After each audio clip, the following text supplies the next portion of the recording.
Social media giant Meta is finally rolling out its AI chatbot, Meta AI Assistant for users in India through its own application such as WhatsApp, Facebook, Instagram, and Messenger, as well as a separate website at meta.ai.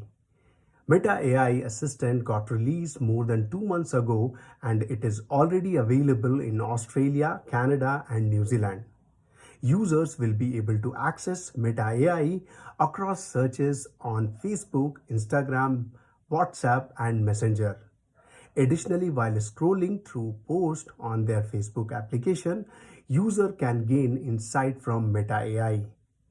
This AI assistant also provides real-time search results from Microsoft and Google.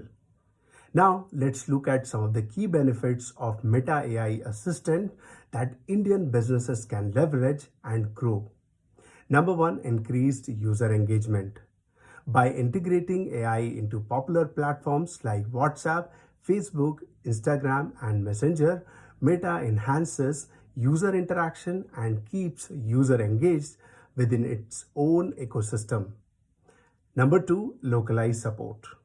AI Assistant supports searches and interaction in multiple languages, catering to India's diverse linguistic landscape.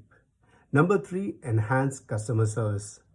Businesses can leverage Meta AI for customer support to provide instant responses and improving customer satisfaction. Number four, personalized experiences. Users can receive personalized recommendations and insights, making their social media experience more relevant and enjoyable.